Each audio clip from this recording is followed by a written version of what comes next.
Me hacen bullying desde la pecera ahí Te maltratan. sí, la producción, Soy etcétera. testigo. Dicen que soy larguero. Vamos a ver cómo nos va hoy.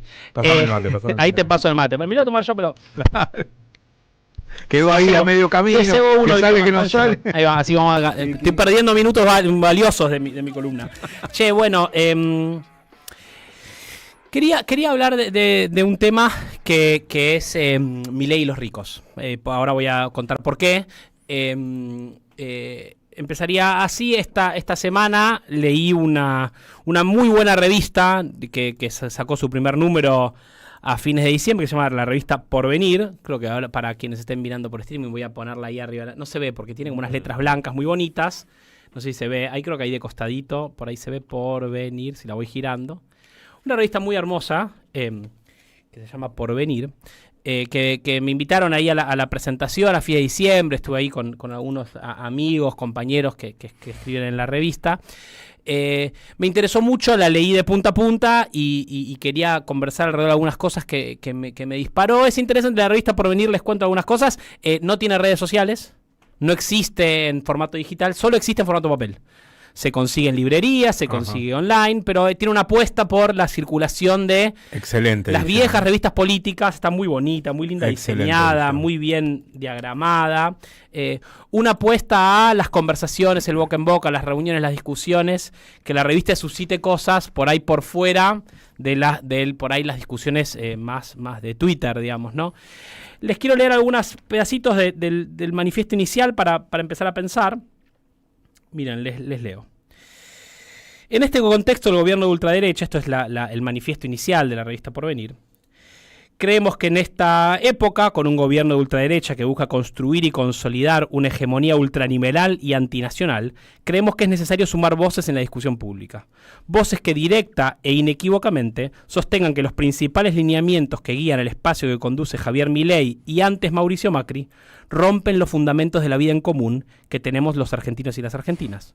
Nuestra oposición no es a nombres sino ideas, nuestro debate es con la agenda neoliberal por injusta, por fracasada, por invivible y por inhumana. Sus ejecutantes son pasajeros. Plantean que la deriva autoritaria del neoliberalismo no es signo de su vitalidad, sino de su crisis.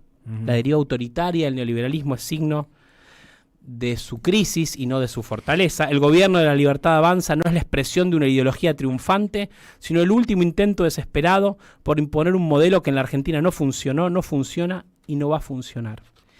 Y entonces, parados en ese lugar, como una revista del campo nacional y popular, que pretende discutir la época y sus ideas, la revista toma un tema que es la relación del peronismo, del campo popular, con las élites. ¿No? Porque hay que mirar, por ahí es algo para empezar a pensar, el gobierno de Javier Milei, yo siempre digo como que para ganar inventó una palabra buena y una palabra mala. La palabra buena es libertad y la palabra mala es casta. Y la idea de la casta, que en el pensamiento de Milei y en su propuesta narrativa explica todos los males de la sociedad, que son los políticos, que es el Estado y lo que hace el Estado regulando la economía, pero sobre todo es un grupo de personas, que son los políticos. Esa idea de que todos los males de la sociedad están vinculados a la política de los políticos, lo que hace a Javier Milei una fuerza antipolítica, por definición, digamos, ¿no? Al poner a la política como causante de todos los males.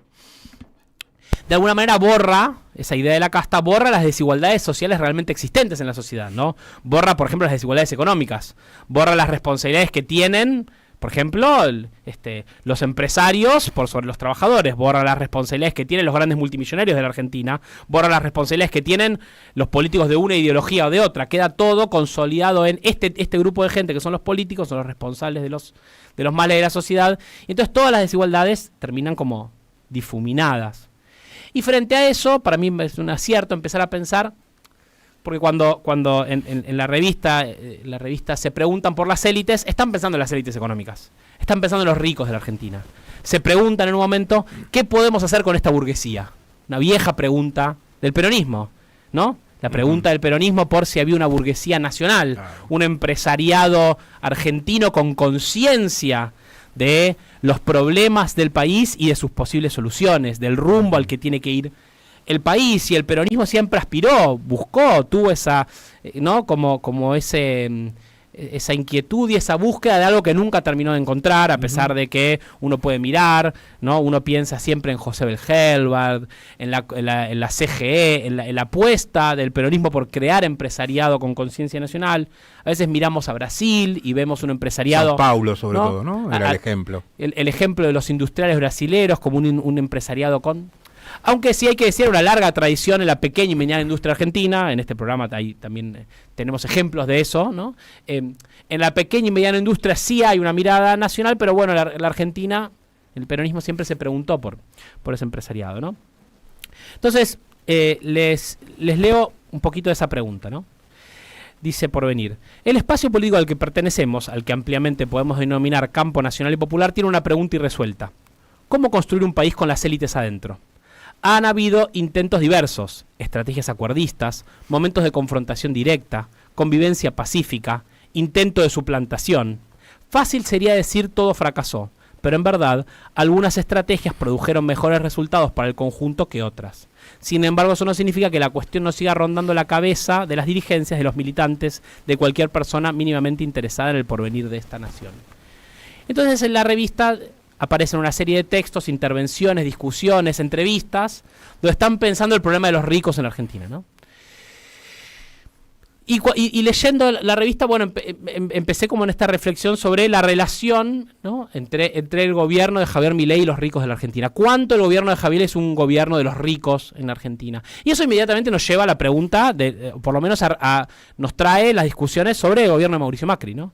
Que fue sin dudas comprendido, e incluso parte de la estrategia política que se dio el peronismo para confrontar con el gobierno de Mauricio Macri era que era un gobierno de los ricos. Esta es una frase muy clásica de esa época, ¿no? 2016 a 2019, un gobierno de ricos para ricos, ¿no? Exacto. Y eso se veía en parte en el aire cheto, vamos a decir, de Mauricio Macri, ¿no? En el aire de country privado, ¿no?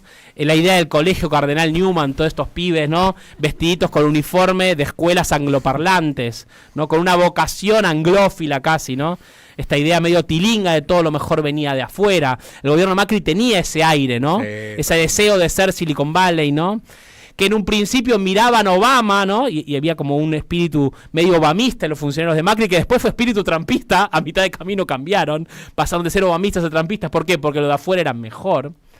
Pero sin dudas, más allá de este aire cheto, ¿no? Este aire del gobierno de Mauricio Macri, lo que sí era impresionante en ese gobierno era el rol de los funcionarios que venían desde directamente en esa famosa puerta giratoria de la que se habla, desde las grandes empresas directo al funcionariado. Había empresas de scouting que buscaban en las grandes empresas funcionarios para luego ponerlos, sin escalas, a conducir áreas del Estado.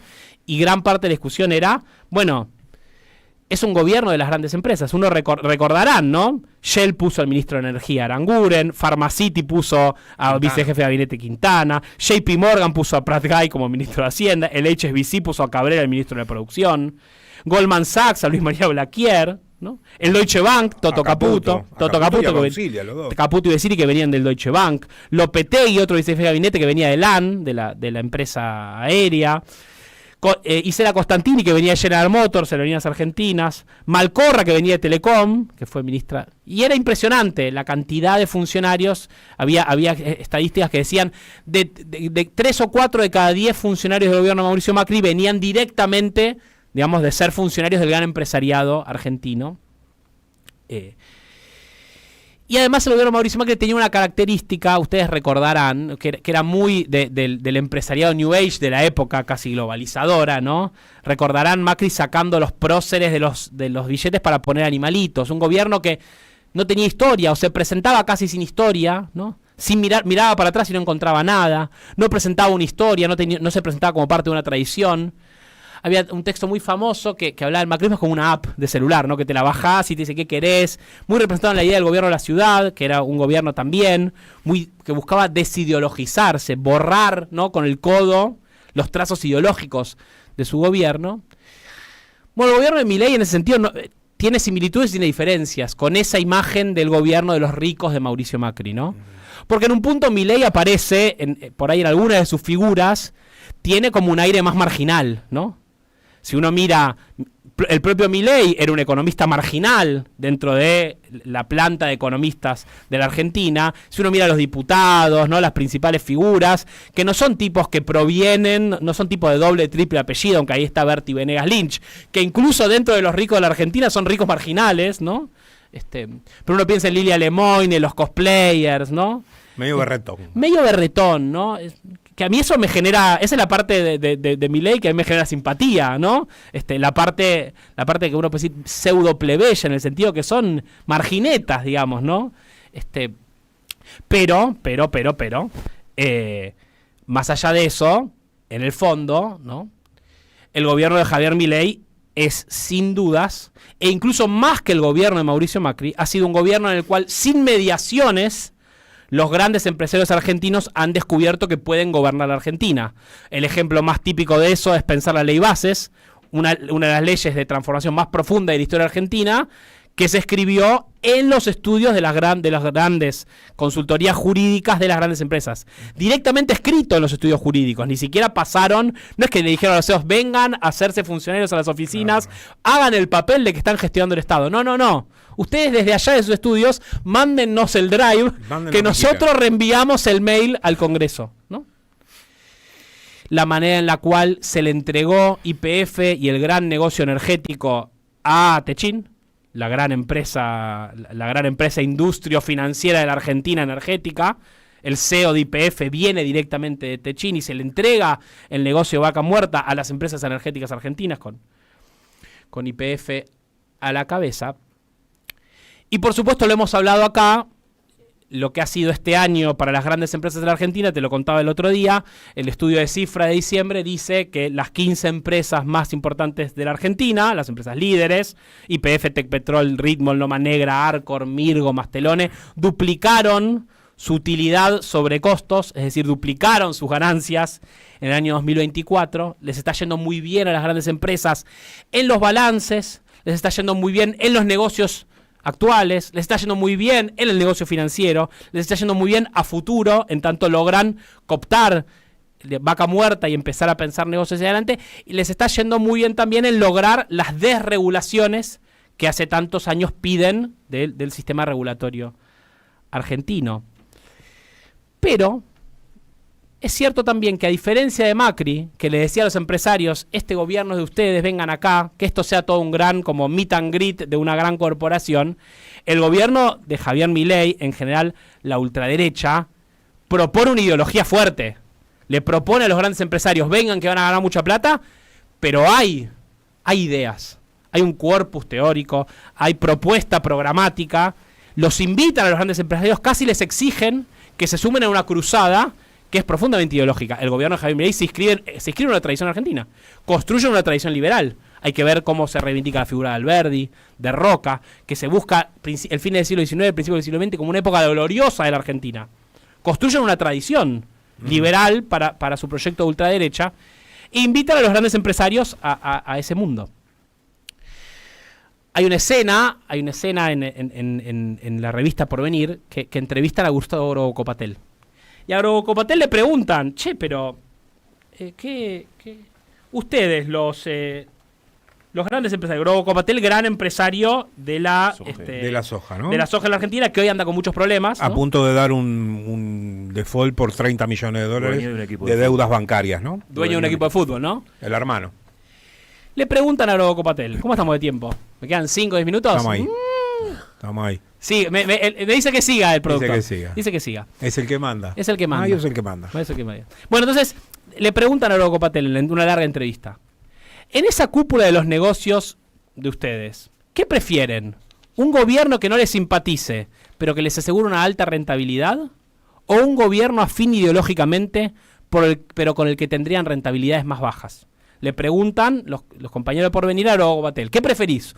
¿Un gobierno ideológicamente que te guste más, donde ganás menos plata?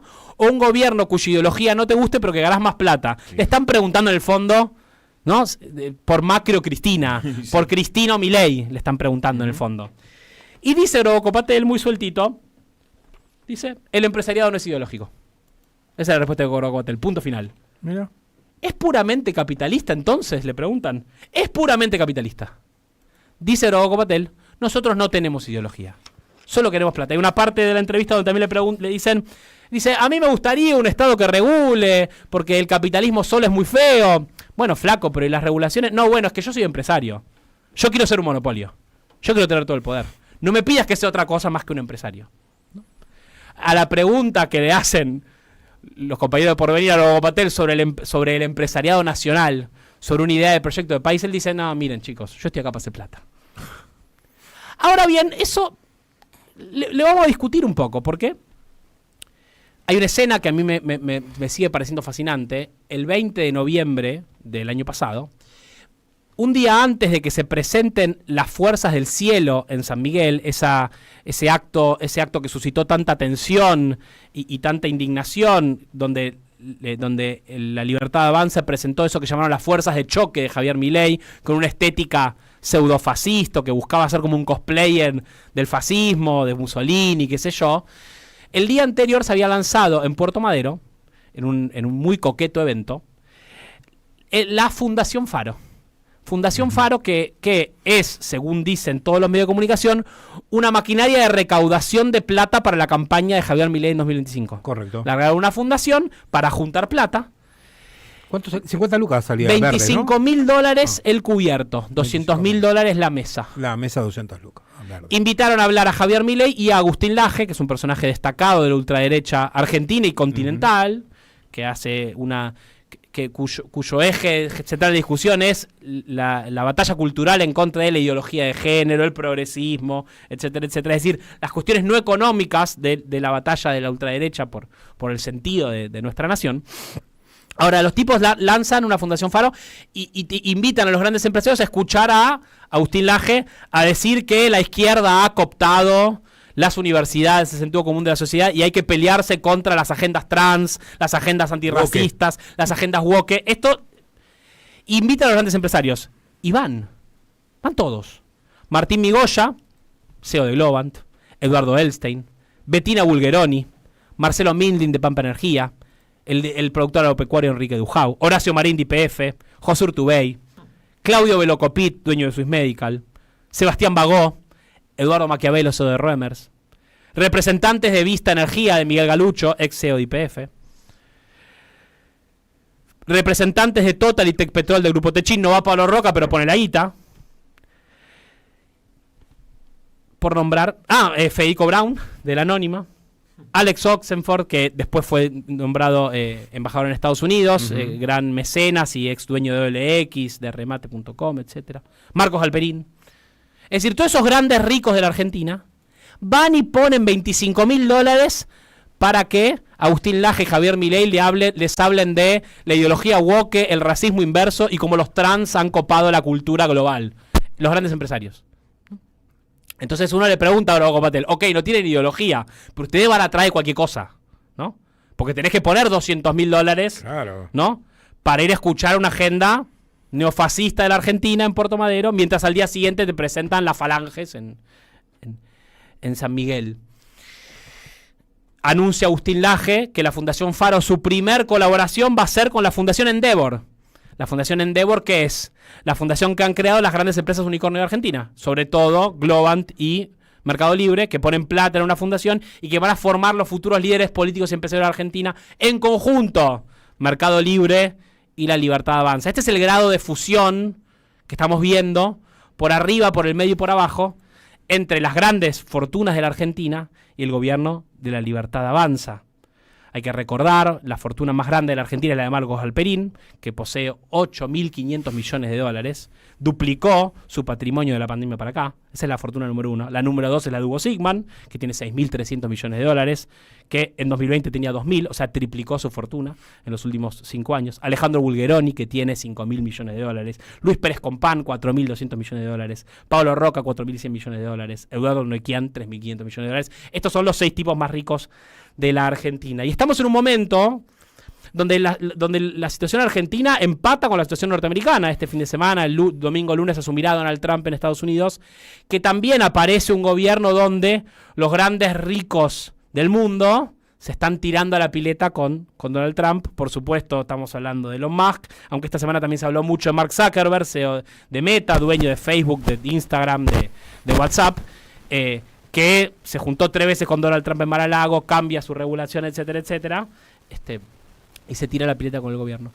Hay que recordar, ¿no? Hay que recordar que estos grandes ricos de la Argentina, que están tirados a la pileta con el gobierno de Javier Milei, que están produciendo grandes rentabilidades, hay una pregunta sobre qué vamos a hacer con estos ricos. 2 cosas quiero decir con eso para ir cerrando. La primera que quiero decir con estos ricos es recordar el aporte solidario de las grandes fortunas, que se votó en noviembre de 2020, que se le cobró a las 10.000 personas más ricas de la Argentina en un contexto de pandemia. Se les cobró por única vez. En el proyecto original quería cobrar a las grandes fortunas personales y a las empresas. En el camino de la negociación hacia adentro del propio gobierno con Alberto Fernández y Martín Guzmán, que no querían el aporte de las grandes fortunas, se terminó resignando el aporte de las empresas y quedó solo de las personas. La FIP detectó 10.000 personas que tenían fortunas de más de 200 millones de pesos, más de 2.6 millones de dólares, y se les cobró una alícuota de entre 2 y 3,5% de sus grandes fortunas, ¿no? Se recaudaron 233.000 millones de pesos. 203.000, que eso en ese momento era aproximadamente un poco menos que un punto del PBI, por única vez. Se recordarán, se destinó el 20% para equipamiento médico, el 20% para subsidiar pymes, el 20% para el Progresar, 15% para la urbanización de barrios populares con el FISU y 25% para ENARSA, que después terminó siendo la financiación del gasoducto Néstor Kirchner, que es lo que hoy permite que empecemos a cambiar la balanza energética de la Argentina. El futuro de la Argentina está en su capacidad energética. Eso cambió sustancialmente con el gasoducto que se financió internamente con la plata del aporte de las grandes fortunas. Para pensar, yo dije, se recaudó casi un punto del PBI con el aporte de las grandes fortunas.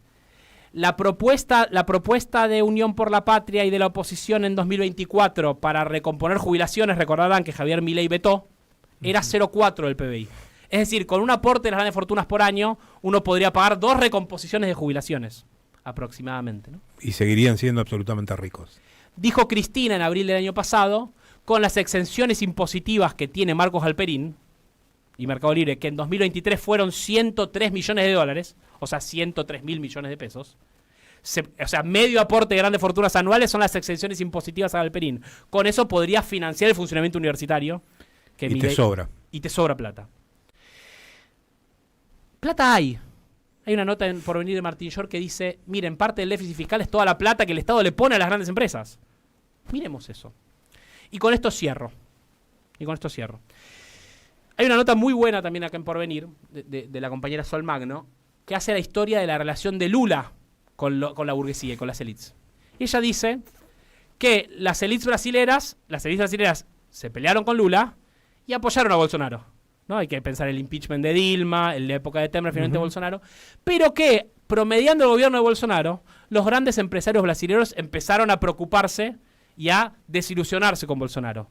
Su mala prensa internacional, sus alianzas internacionales, su mal manejo de la pandemia, sus casos de corrupción, su política ultraderechista empezaron a hacer que la burguesía brasilera empezara a mirar de vuelta con buenos ojos a Lula, que sale de la cárcel y que llega al gobierno, dice Sol Magno, con apoyo de una parte muy importante del gran empresariado brasileño que finalmente vuelve a apostar por Lula.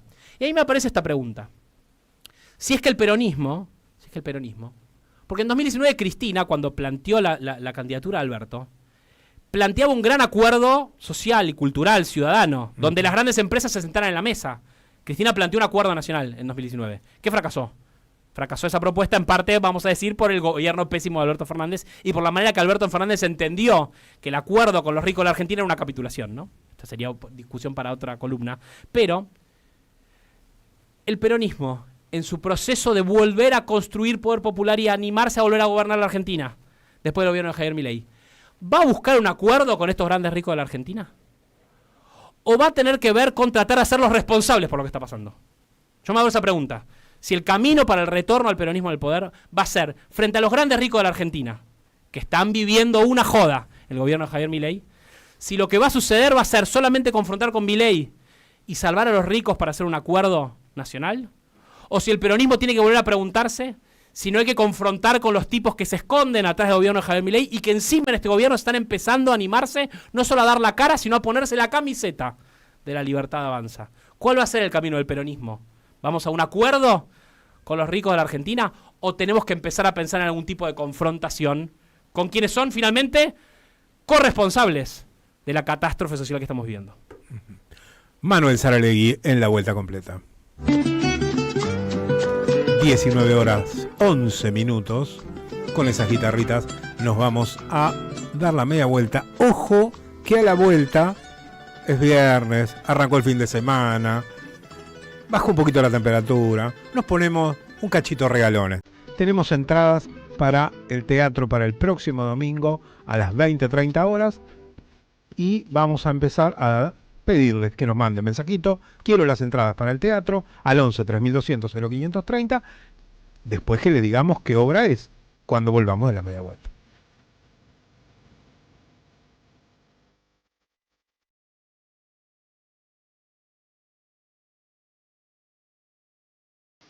¿Sabes qué le falta a tu carpeta de favoritos? AM530.